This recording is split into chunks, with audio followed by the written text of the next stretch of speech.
silakan duduk kembali.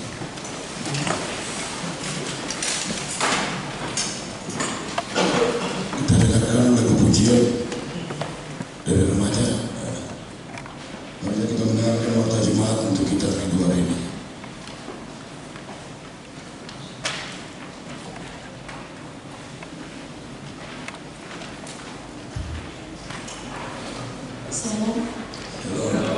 Selamat hari Minggu buat kita semua. Warta jemaat kita pada hari Minggu ini yaitu sebagai berikut. Topik kita untuk minggu ini adalah mengikut Yesus dan memikul salib. Minggu ketiga setelah Trinitatis. Yang kedua, statistik anak lahir.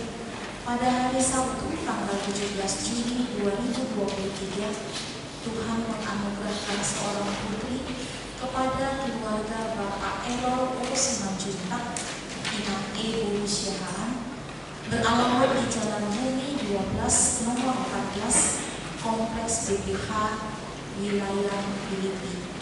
Anak lahir di Klinik Nasional Ciamis, Jawa Barat. Anak dan ibu dalam keadaan sehat. Kiranya Tuhan Yesus senantiasa memberkati anak dan orang tuanya. Keserta kegiatan persembahan pada hari ini Minggu tanggal 25 Juni 2023, kita akan mengantarkan persembahan ke depan altar untuk kategori remaja HKBP Makassar, di mana akan digunakan untuk keperluan retret mereka. Yang kedua, pada hari Minggu tanggal 2 Juni 2023 yang akan datang, kita juga akan mengantarkan persembahan ke dalam altar untuk Pulau Katupang HKBP. Marilah kita memberikannya dengan sukacita. Yang ketujuh, pelayanan ibadah kebaktian wilayah. Pada hari Selasa tanggal 27 Juni 2023 di wilayah Galatia, yaitu di rumah keluarga Amang JDP Butar-Butar, Inang M. Bor Tambunan, beralamat di Jalan Galangan Kapal, Kompleks PT IKI Blok A nomor 4. Pada hari Selasa tanggal 27 Juni 2023 di wilayah Efesus, yaitu di rumah keluarga Amang Siktua G. Simatupang Eskom, dengan alamat di gedung sekolah minggu Jalan Raja Wali, Makassar. Ibadah masuk pukul 19.00 WIB. Yang ke-8, pengumuman A1 rapat kuliah.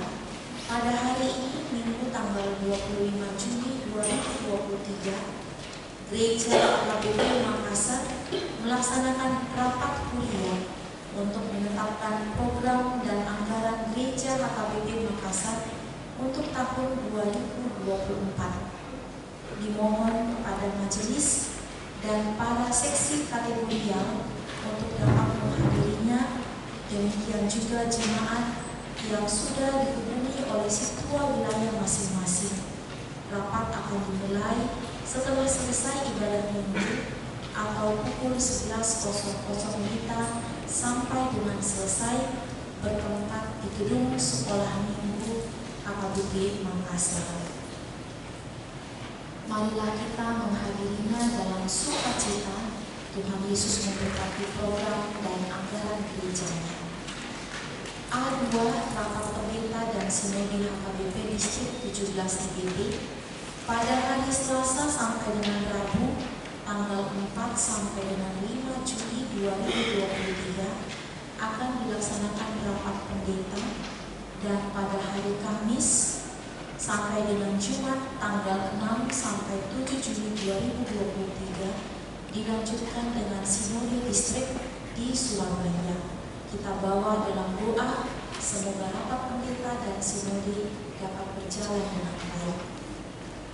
Rapat HKBP Resort Sulawesi Selatan pada hari Sabtu 1 Juli 2023, HKBP Resort Sulawesi Selatan akan melaksanakan rapat resort untuk menetapkan program dan anggaran HKBP Resort Sulawesi tahun 2024.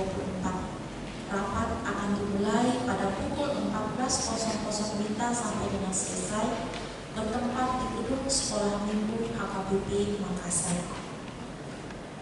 Marilah kita dapat menghadirinya dalam sukacita dan kiranya Tuhan Yesus memberkati program dan anggaran untuk gerejanya.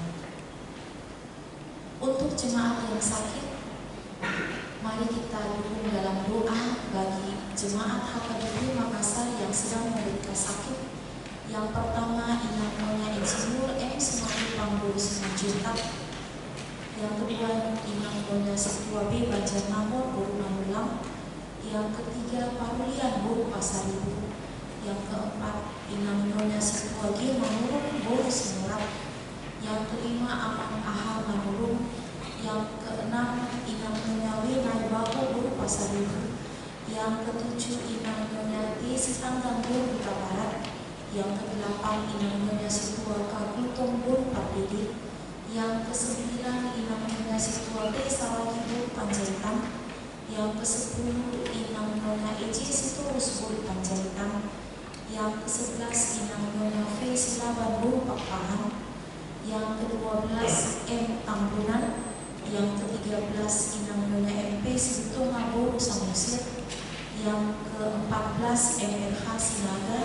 Dan yang ke-16, Inang Nyonya Setua Simanukali Boru Tampubolon. Bagi jemaat yang keluarganya sakit, dapat menghubungi kepada sekretaris gereja dan kiranya Tuhan Yesus memberikan kesembuhan kepada jemaatnya. Bagi jemaat yang berulang tahun kelahiran, remaja, sekolah minggu maupun dewasa, ulang tahun pernikahan, seluruh majelis dan jemaat HKBP Makassar mengucapkan selamat ulang tahun kelahiran dan ulang tahun pernikahan. Kiranya Tuhan Yesus memberkati seluruh jemaatnya. Adapun untuk laporan keuangan kita dapat kita lihat di dalam warta jemaat kita masing-masing. Mohon warta jemaat setelah pulang dapat disimpan atau dikembalikan di tempat duduk. Warta tambahan yaitu berita pernikahan. Warta pertama akan menerima pemberkatan pernikahan yaitu saudara Rizwan Evandri Arwan, putra dari Bapak Ciko Nomo Arwan, Inang Ibu Rosdiana Boru Tampubolon, beralamat Toba Raja Hombang, Jemaat HKBP Raja Hombang, Resort Muara Mulia, Distrik 24 Tanah Jawa, dengan Veronica Febriani Boru Sialoho, putri dari Bapak Topeng Sialoho, Ibu Renta Boru Naibaho, Jemaat HKBP Mataram, Resort Bali, Distrik ke-17 Indonesia bagian Timur, dengan alamat Jalan Gili Rawang Mataram. Pernikahan akan dilaksanakan pada hari Senin, tanggal 3 Juli 2023, bertempat di Gereja HKBP Raja Hombang, Resort Muara Mulia, Distrik 24 Tanah Jawa. Tuhan memberkati rencana putra-putrinya. Demikianlah warta jemaat kita untuk minggu ini. Tuhan Yesus memberkati.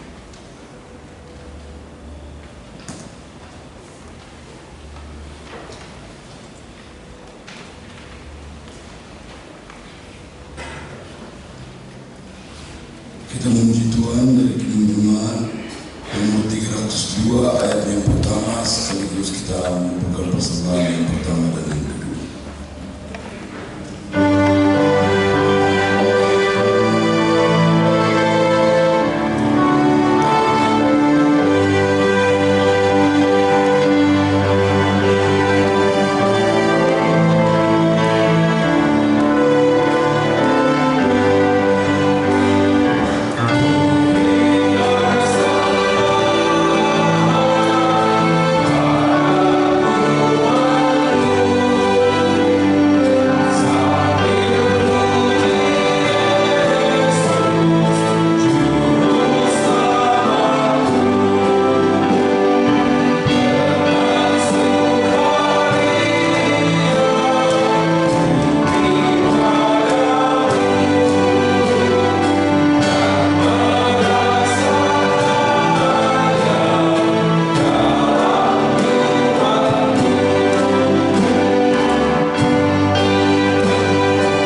berkatlah kiranya yang menyertai hati dan pikiranmu di dalam nama Kristus Yesus Tuhan kita.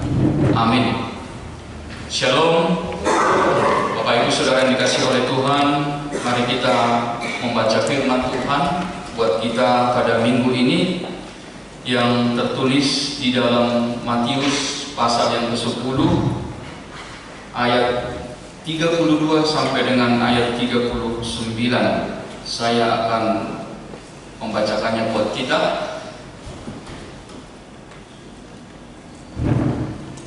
Demikian firman Tuhan. Matius 10 ayat 32 sampai dengan 39. Setiap orang yang mengakui aku di depan manusia, aku juga akan mengakuinya di depan Bapakku yang di sorga. Tetapi barang siapa menyangkal aku di depan manusia, aku juga akan menyangkalnya di depan Bapakku yang di sorga. Jangan kamu menyangka bahwa aku datang untuk membawa damai di atas bumi. Aku datang bukan untuk membawa damai, melainkan pedang. Sebab aku datang untuk memisahkan orang dari ayahnya, anak perempuan dari ibunya, menantu perempuan dari ibu mertuanya, dan musuh orang ialah orang-orang seisi rumahnya. Barang siapa mengasihi bapa atau ibunya lebih daripadaku, ia tidak layak bagiku. Dan barang siapa mengasihi anaknya laki-laki atau perempuan lebih daripadaku, ia tidak layak bagiku. Barang siapa tidak memikul salibnya dan mengikut aku, ia tidak layak bagiku. Barang siapa mempertahankan nyawanya, ia akan kehilangan nyawanya. Dan barang siapa kehilangan nyawanya karena aku, ia akan memperolehnya. Demikian pembacaan firman Tuhan bagi kita. Saudara-saudara yang dikasihi oleh Tuhan, kalau kita membaca pengajaran-pengajaran Tuhan Yesus, maka kita akan menemukan ada banyak ucapan-ucapan Tuhan Yesus yang disampaikan dengan gaya bahasa hiperbola. Kita lihat contohnya seperti yang Tuhan Yesus katakan, lebih mudah masuk seekor unta ke dalam lubang jarum daripada seorang kaya masuk dalam kerajaan surga. Atau contoh lain dikatakan, jika pipi kananmu ditampar, beri juga pipi kirimu. Jika matamu menyesatkan, congkel. Jika kakimu menyesatkan, potong. Itu adalah gaya-gaya bahasa hiperbola yang ditunjukkan oleh Tuhan Yesus dalam pengajaran. Demikian juga di dalam firman Tuhan yang kita baca di sini, kita juga menemukan gaya bahasa hiperbola yang dicoba dijelaskan untuk Tuhan Yesus di sini, seperti dikatakan tadi, aku datang bukan membawa damai, melainkan pedang. Kemudian dikatakan lagi, barang siapa mengasihi bapak ibunya lebih daripada aku, yang tidak layak bagiku, katanya. Kita tahu bersama bahwa memang ya gaya bahasa hiperbola tentu tidak bisa kita terima secara harfiah. Tetapi di situ kita mau dijelaskan bahwa ternyata ada makna yang mau disampaikan oleh Tuhan dari ucapannya itu. Ada hal-hal penting yang mau dijelaskan oleh Tuhan. Nah, kalau kita masuk ke dalam firman Tuhan yang kita baca di sini, bahwa Tuhan Yesus memanggil dan mengutus ke-12 murid-muridnya untuk memberitakan Injil. Yesus mempersiapkan murid-muridnya di dalam mereka akan memberitakan Injil. Apa yang harus mereka lakukan? Bagaimana mereka sebagai seorang Kristen? Bagaimana mereka mengenal bahwa akan ada situasi, akan kesulitan yang harus mereka hadapi sebagai seorang Kristen, sebagai seorang pemberita Injil. Maka Yesus mempersiapkan mereka. Ketika sebelum mereka diutus untuk memberitakan Injil, mereka harus tahu apa yang akan mereka hadapi di depan. Bagaimana diri mereka sebagai seorang pemberita Injil. Tentu Yesus harus mengajarkan itu kepada mereka. Maka saudara-saudara yang Tuhan, maka sama seperti ke-12 murid ini yang dipanggil dan diutus oleh Tuhan. Maka demikian juga dengan kita, orang Kristen pada saat ini. Orang-orang yang percaya kepada Tuhan Yesus pada saat ini, bahwa Tuhan yang memanggil juga kita, Tuhan yang mengutus juga kita untuk memberitakan Injil. Jadi kalau kita menjadi seorang Kristen hari ini, kita menjadi seorang pengikut Yesus pada hari ini, tentu itu bukan sebuah kebetulan. Kita menjadi seorang Kristen, hidup di tengah-tengah keluarga yang sudah Kristen. Tentu kita tidak bisa katakan bahwa ya karena orang tua aku Kristen, maka aku juga menjadi orang Kristen. Tentu tidak demikian pengakuan iman kita. Tetapi kita percaya bahwa setiap kita orang yang percaya kepada Yesus, kita telah dipilih. Tuhan yang telah memanggil kita, Tuhan yang mengutus kita untuk memberitakan Injil. Sehingga tidak hanya sebatas ya orang tua Kristen, maka kita Kristen. Tentu tidak demikian yang Tuhan harapkan dari kita. Bukan kekristenan yang seperti itu yang Tuhan inginkan dari kita. Kita menjadi Kristen saat ini adalah panggilan Tuhan, adalah pengutusan Tuhan dari yang diberikan kepada kita. Ketika Tuhan memanggil kita, mengutus kita, maka Tuhan mengharapkan buah. Ada buah daripada panggilan Tuhan itu dalam diri kita. Ada buah yang Tuhan harapkan dari pengutusan Tuhan dari kita. Itu sebabnya kalau kita membaca firman Tuhan tadi di ayat 32, di situ Tuhan tegas mengatakan kepada kita bahwa Dia tidak berkenan kepada kita ketika kita itu tidak mengakui iman kita di depan manusia. Tuhan tidak akan berkenan kepada kita ketika kita menyangkal Yesus di depan manusia. Tuhan tidak berkenan dengan orang-orang yang seperti itu. Kenapa? Karena memang pada dasarnya kita dipanggil Tuhan untuk mengabarkan Injil, bukan menyembunyikan Injil di dalam hati kita, tidak. Bukan orang Kristen yang seperti itu yang Tuhan inginkan dari kita. Bukan orang Kristen yang menyembunyikan imannya, menyimpan-nyimpannya di dalam hati. Itu bukan kekristenan yang Tuhan Yesus inginkan. Kekristenan yang Tuhan inginkan adalah mengabarkan Injil, memberitakan Injil. Itulah orang Kristen. Itulah iman orang Kristen yang memberitakan Injil, yang mengabarkan kabar baik kepada semua orang, bukan menyimpan-nyimpan dalam hatinya. Maka Tuhan tidak mau hubungan dengan Tuhan itu hanya pribadi dengan Tuhan. Kekristenan yang Tuhan mau adalah supaya orang tahu bahwa kita orang Kristen. Orang lain harus tahu bahwa kita itu adalah pengikut Yesus. Itu sama seperti benih. Benih itu supaya tumbuh dan berbuah, maka benih itu harus ditabur ke tanah. Sehingga ketika benih itu ditabur di tanah, maka benih itu akan tumbuh dan akan menghasilkan buah. Tetapi benih itu tidak akan ada artinya, tidak akan ada gunanya kalau benih itu hanya disimpan-simpan. Itulah iman yang Tuhan maksud. Itulah iman yang Tuhan inginkan. Kita beriman supaya kita memberitakan Injil, mewartakan kabar keselamatan Tuhan kepada semua orang, bukan untuk disimpan-simpan. Iman itu bukan mau disimpan dalam hati, di dalam pikiran. Bapak Ibu saudara yang dikasih oleh Tuhan, kita mendukung toleransi beragama. Kita tidak bisa dengan seenaknya memberitakan Injil kepada orang lain. Kita tidak bisa seenaknya memaksakan iman kita kepada orang lain, tidak.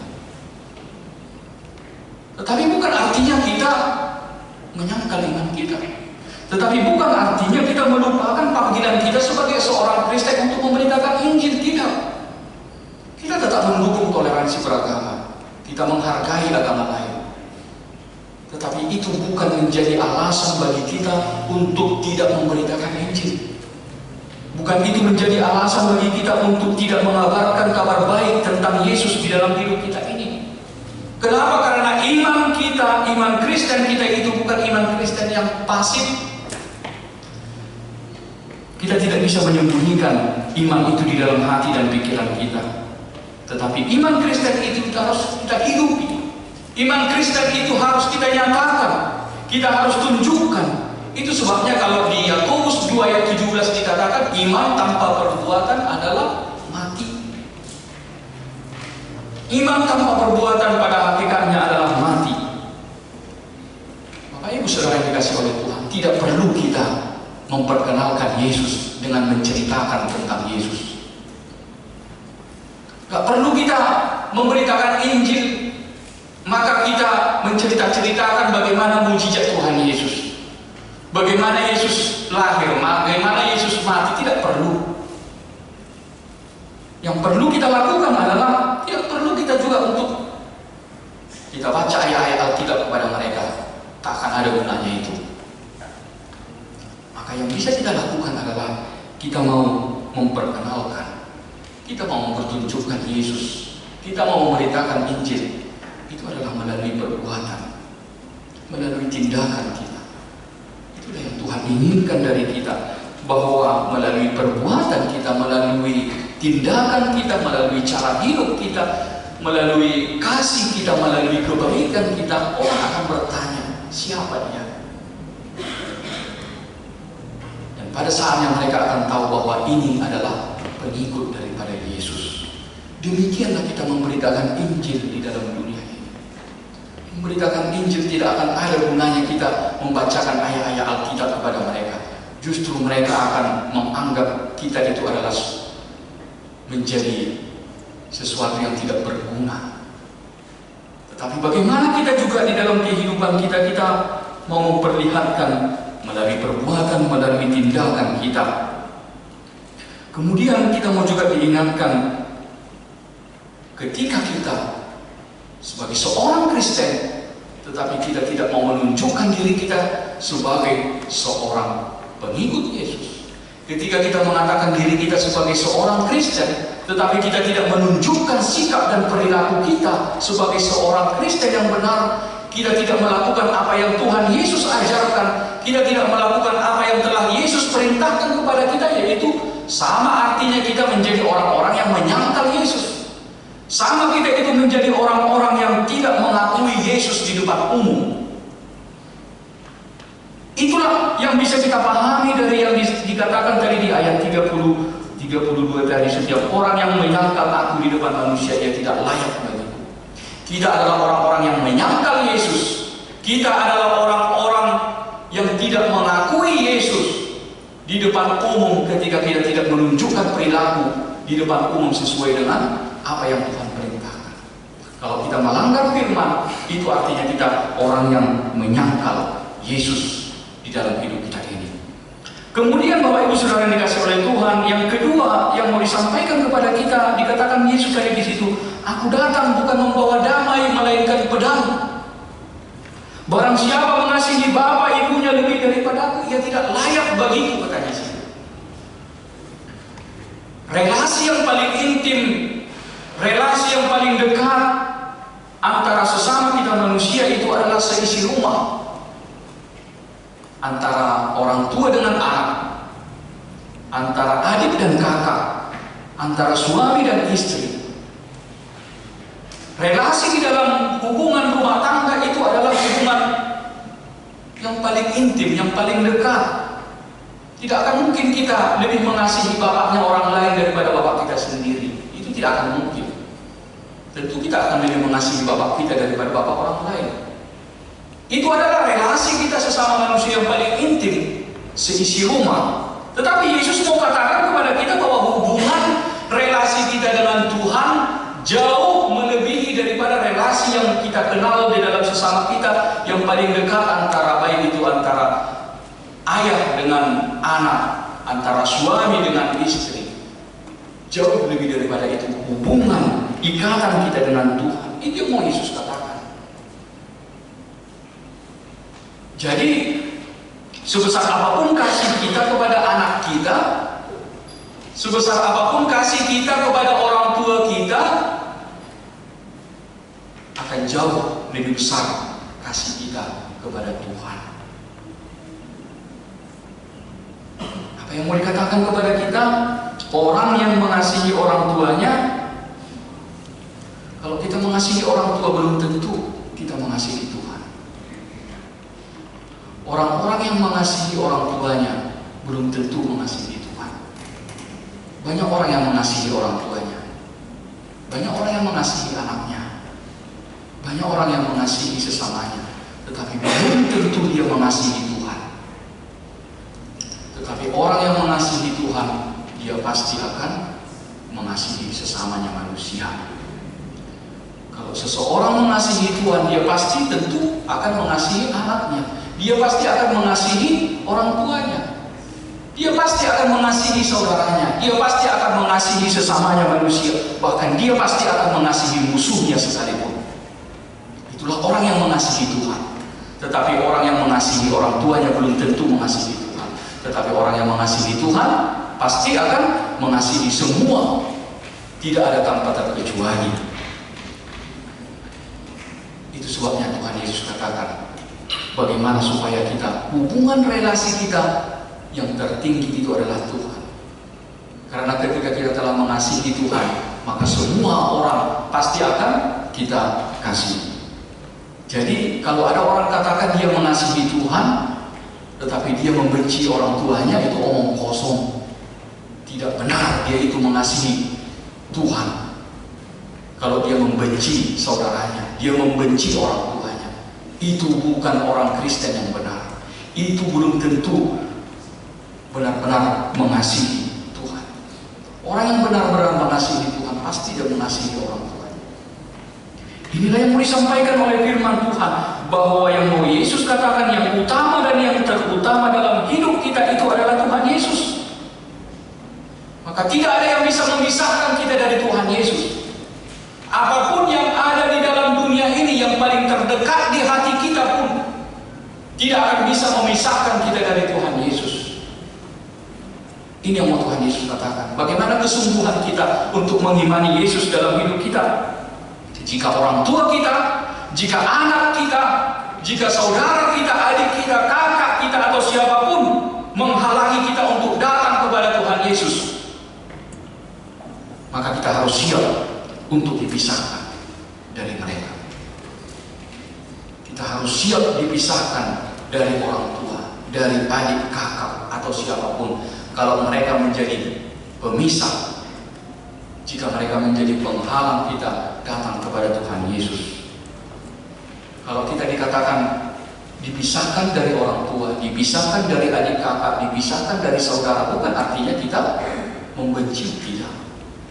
Tuhan Yesus tidak ajarkan kita membenci, tetapi kita harus siap untuk dipisahkan dari orang tua. Kalau sekalipun orang tua menjadi penghalang bagi kita untuk percaya kepada Tuhan Yesus, kita harus siap meninggalkan apapun yang ada di dunia ini hanya untuk memilih Tuhan Yesus. Kalau ada orang yang pacaran beda agama, bagaimana? Kalau pacar kita itu tidak mau mengikut Yesus, maka kita harus siap berpisah. Maka kita harus siap dipisahkan, karena Yesus jauh lebih berharga daripada pacar kita itu. Ya, kita harus siap, apapun ceritanya, apapun konsekuensinya. Kalau kita katakan aku sudah cinta mati sama dia, tidak ada. Cinta mati kita hanya Tuhan Yesus. Kalau dia tidak mau mengikut kita, percaya kepada Yesus, ya silakan, putuskan. Ya demikianlah yang harus kita lakukan. Kalau ada tawaran yang menggiurkan, akan mendapatkan keuntungan besar, tetapi dengan cara-cara yang salah, dengan cara-cara yang tidak benar yang diinginkan oleh Tuhan Yesus, kita juga harus tetap memilih untuk tidak menerima tawaran itu. Kalau itu menjadi yang bertentangan dengan Tuhan Yesus, lebih baik kita meninggalkan keuntungan besar daripada kita harus menyangkal iman kita. Lebih baik kita menderita sakit, menahan sakit untuk tetap setia percaya kepada Tuhan Yesus, daripada kita harus pergi menyembah kuasa-kuasa duniawi, daripada kita harus menyembah kuasa-kuasa kegelapan. Kita harus tunduk kepada pekerjaan-pekerjaan iblis. Tidak. Lebih baik kita menderita sakit untuk tetap setia kepada Yesus daripada harus kita tunduk kepada kuasa iblis. Kesetiaan seperti inilah yang Tuhan inginkan dari kita. Tidak ada yang lebih berharga daripada setia mengikut Yesus di dalam hidup kita. Fanatisme yang seperti ini yang Tuhan mau inginkan dari kita. Bapak Ibu Saudara yang dikasihi Tuhan, kemudian selanjutnya Yesus juga katakan, barang siapa tidak memikul salibnya dan mengikut aku, ia tidak layak bagiku. Maka seorang pengikut Yesus itu harus memikul salib, dikatakan. Sejak awal Tuhan Yesus sudah memperingatkan murid-muridnya, kalau mengikut Yesus itu harus ada konsekuensi. Mengikut Yesus itu harus siap dibenci. Mau mengikut Yesus itu harus siap untuk disingkirkan oleh keluarganya, dikucilkan oleh keluarganya. Mengikut Yesus, memberitakan Injil harus siap bahwa dia akan dianiaya, dia akan bahkan kehilangan nyawanya. Tuhan Yesus sejak awal sudah peringatkan itu. Ada harga yang harus dibayar untuk mengikut Yesus. Ada konsekuensi yang harus diterima. Tapi bagaimana kita mau coba renungkan ini, aplikasikan ini dalam kehidupan kita sekarang? Tentu kehidupan kekristenan kita tidak lagi sesulit orang-orang Kristen dulu, yang mereka harus kehilangan nyawa menjadi seorang Kristen. Tidak lagi sesulit seperti mereka dulu. Kekristenan kita sekarang sudah jauh lebih mudah. Tetapi kenapa justru orang Kristen sekarang banyak yang lebih tidak taat? Padahal orang-orang Kristen dulu itu mereka harus mempertaruhkan nyawa untuk imannya. Kita sekarang tidak lagi seperti itu. Menjadi orang Kristen itu yang mau disampaikan kepada kita, jangan menjadi orang Kristen yang maunya hanya menerima, berharap akan berkat. Jangan kita menjadi seorang Kristen bahwa ketika kita menjadi seorang Kristen maka kita akan hidup berkelimpahan, kita akan diberkati. Ketika kita menjadi seorang Kristen maka kita akan dilindungi Tuhan, kita akan disertai Tuhan, kita akan ditolong oleh Tuhan. Tuhan tidak mau kekristenan yang seperti itu. Tetapi ketika kita melakukan apa yang dikehendaki Tuhan, kita punya banyak alasan. Tidak bisa, belum siap, belum waktunya, dan lain segala macam alasan kita katakan untuk tidak melakukan firman Tuhan. Bukan kekristenan yang seperti itu yang Tuhan mau. Kalau minta berkat, maunya Tuhan berkati, Tuhan lindungi, Tuhan tolong, Tuhan beri berkelimpahan. Tetapi ketika melakukan firman, tidak banyak alasan. Belum siap Tuhan, belum sanggup Tuhan, belum waktunya Tuhan, dan segala macam. Kita banyak bikin alasan, apa boleh buat, kita kan manusia yang tidak sempurna, kita katakan. Itu bukan alasan. Tuhan Yesus tidak mau alasan-alasan seperti itu. Artinya apa? Mari kita memiliki iman, tidak hanya sebatas kita mau enaknya aja. Kita harus siap untuk memikul salib. Artinya memikul salib. Di sini Yesus katakan, mengapa Yesus mengatakan di sini mengikut Yesus itu harus memikul salib? Bapak Ibu Saudara yang dikasih oleh Tuhan, kita harus memahami bahwa kita kasih contoh. Kalau seorang murid, dia akan menjadi seorang murid yang berhasil. Dia akan sukses di dalam seorang menimba ilmu. Dia akan memperoleh hasil yang maksimal ketika dalam dirinya itu ada beban. Apa beban itu? Dalam dirinya ada beban. Saya harus menjadi orang sukses. Saya harus menjadi orang berhasil. Saya harus bisa menjadi kebanggaan orang tua. Itu adalah beban yang harus dimiliki oleh seorang pelajar, seorang murid.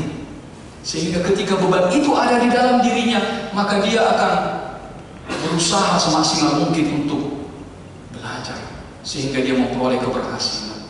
Tetapi kalau tidak ada beban dalam diri dia untuk berhasil, tidak ada di dalam diri dia untuk beban supaya membuat bangga orang tuanya, ya maka dia juga tidak akan pernah serius itu belajar.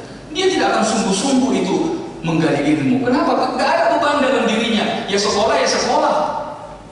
Tetapi ketika ada beban dalam dirinya bahwa aku akan membahagiakan orang tua, aku akan membuat senang orang tua, aku akan berhasil di masa depanku. Ketika itu menjadi beban dalam dirinya, pasti dia akan sungguh-sungguh di dalam pekerjaan. Demikian juga orang yang bekerja. Orang yang bekerja itu, ya hidupnya akan begitu-begitu saja. Dia tidak akan pernah sungguh-sungguh mau bekerja, mencari nafkah, kalau tidak ada beban di dalam dirinya. Bahwa aku harus membuat hidup keluargaku layak. Bahwa aku harus membuat keluargaku senang. Aku harus menyekolahkan anak-anakku setinggi-tingginya. Maka aku membutuhkan uang yang banyak. Maka bagaimana aku membutuhkan uang yang banyak? Aku harus bekerja dengan giat. Itu beban yang ada dalam dirinya sebagai seorang pekerja. Aku harus bisa membuat hidup keluargaku layak. Anak-anakku bisa sekolah tinggi. Bagaimana sekolah tinggi? Ya butuh duit. Bagaimana supaya butuh duit? Ya bekerja. Maka dia akan berusaha untuk bekerja untuk mendapatkan itu. Maka ada beban dalam dirinya, ada beban keluarga, ada beban anak dalam dirinya, sehingga dia selalu berusaha bagaimana sebaik mungkin dalam kehidupannya. Contohnya kalau lebih sederhana lagi, kita pasti sering main game. Kalau main game itu tidak ada tantangan, itu tidak akan ada gunanya game itu. Game itu menjadi menarik karena ada tantangannya, kan gitu. Game itu menjadi menarik karena ada level-level yang harus kita taklukkan, sehingga game itu menjadi menarik untuk kita mainkan. Maka demikian juga dalam kekristenan kita. Kehidupan kekristenan kita ini tidak akan menarik kalau tidak ada beban yang harus kita pikul. Mengikut Yesus tidak akan menjadi menarik kalau tidak ada salib yang kita pikul dalam hidup kita ini. Di dalam kehidupan kita ini ada salib yang harus kita pikul, yang harus kita tanggung. Ada rintangan-rintangan. Ada persoalan-persoalan dalam hidup yang silih berganti yang harus kita pikul dalam hidup kita ini. Itu adalah salib yang harus kita pertahankan. Itu adalah salib yang harus kita pikul dalam hidup kita. Kenapa? Supaya kita tak fokus kepada Tuhan. Justru melalui salib-salib itulah, melalui penderitaan itu, melalui tantangan-tantangan hidup itu, kita tetap selalu fokus kepada Tuhan Yesus. Sehingga dengan salib yang kita pikul itu, kita semakin dekat kepada Tuhan. Maka apa yang mau disampaikan? Memang tidak mudah melakukan firman Tuhan. Kita harus akui sulit melakukan firman Tuhan. Tidak mudah melakukan apa yang Tuhan ajarkan kepada kita. Tetapi kalau kita menyerah, itu namanya game over. Kalau kita menyerah, tidak mau melakukan firman, kita menyerah, kita katakan tidak bisa Tuhan, tidak sanggup melakukan firman, itu artinya seperti yang Tuhan Yesus katakan, ia tidak layak bagiku. Nanti kita tidak bisa sampai kepada level selanjutnya. Kalau kita menyerah, kalau kita katakan aku kalah, kalau kita menyerah tidak bisa melakukan firman, kita menyerah kita tidak bisa melakukan apa yang Tuhan firmankan, apa yang Tuhan Yesus ajarkan, yaitu sama artinya kita sudah kalah. Kita tidak bisa naik ke level selanjutnya. Itu namanya sudah game over.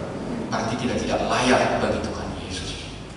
Tetapi kita harus, Tuhan mau kita mengikut Yesus, tidak hanya sekedar mengikut karena menginginkan berkatnya, tidak. Tetapi kita juga harus memikul salib. Kita harus hadapi tantangan. Kita harus hadapi yang apapun yang menjadi hambatan kita untuk selalu setia mengikut Tuhan Yesus dalam hidup kita. Karena itulah jalannya untuk kita sampai kepada Bapa yang di sorga. Amin. Kita berdoa. Terima kasih Tuhan buat firman yang boleh kami dengar Tuhan pada minggu saat ini. Engkau ajar kami Tuhan supaya kami menjadi pengikut Tuhan Yesus yang setia. Kami mau mengakui Engkau Tuhan dalam hidup kami ini melalui perbuatan kami, melalui tindakan kami yang nyata, sehingga orang lain boleh melihat Engkau Tuhan melalui kehidupan kami. Tuhan ajarkan juga kami supaya kami juga boleh setia untuk melakukan firman-Mu. Ada banyak tantangan yang kami hadapi Tuhan untuk boleh kami setia melakukan firman-Mu. Tetapi mampukan kami Tuhan untuk menjadi orang-orang yang taat, setia melakukan setiap yang Tuhan firmankan kepada kami, supaya firman-Mu itu boleh berbuah dalam hidup kami ini. Itulah yang Tuhan kehendaki kepada kami. Berkati kami Tuhan untuk boleh kami memilih Engkau di dalam hidup kami ini. Tidak ada yang dapat memisahkan kami, sebab Engkau adalah kekasih hati kami.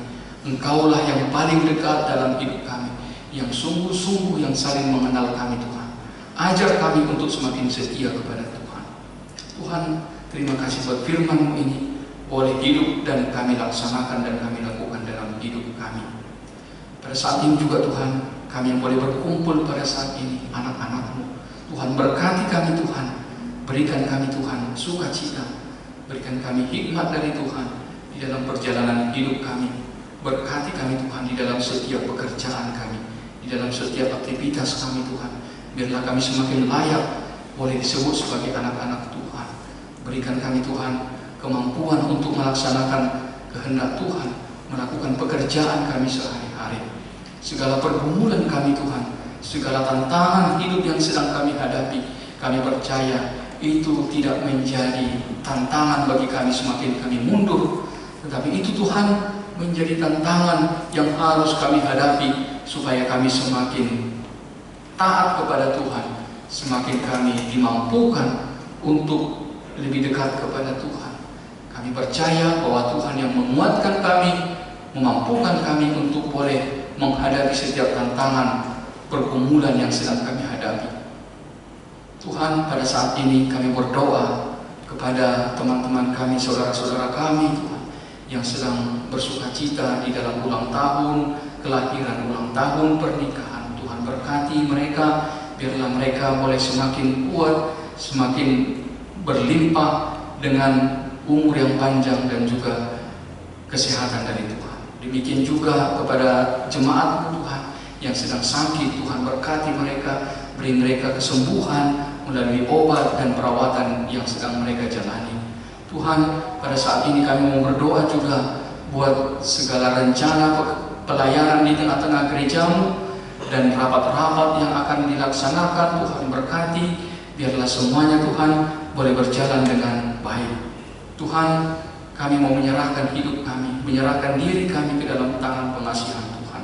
Di dalam nama Tuhan Yesus Kristus kami berdoa dan bersyukur. Amin. Bapak Ibu Saudara yang dikasihi oleh Tuhan, kita memuji Tuhan dari Kidung Jemaat nomor 372 sampai kita mengumpulkan persembahan.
menyerahkan persembahan kita kepada Tuhan.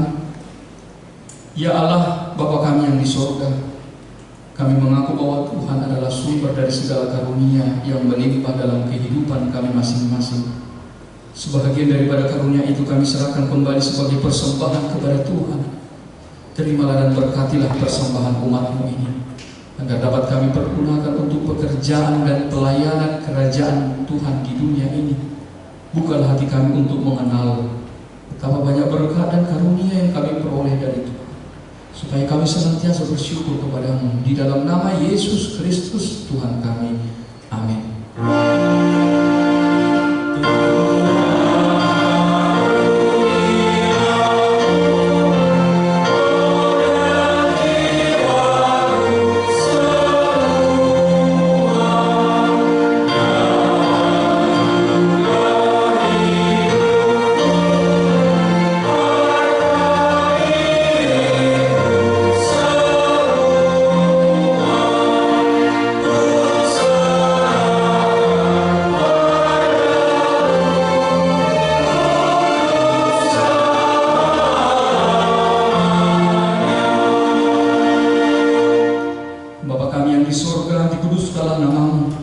Datanglah kerajaan-Mu, jadilah kehendak-Mu di bumi seperti di sorga.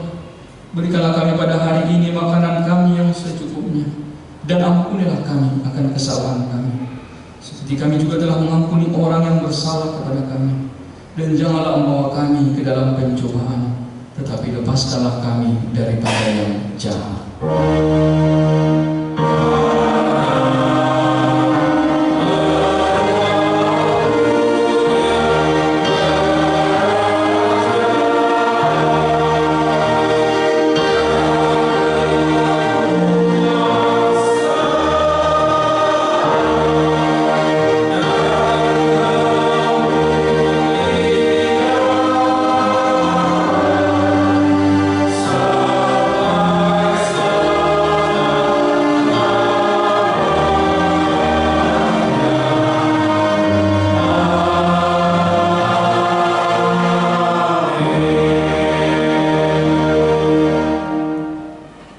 Tuhan memberkati engkau dan melindungi engkau. Tuhan menyinari engkau dengan wajah-Nya dan memberi engkau kasih karunia. Tuhan menghadapkan wajah-Nya kepadamu dan memberi engkau damai sejahtera.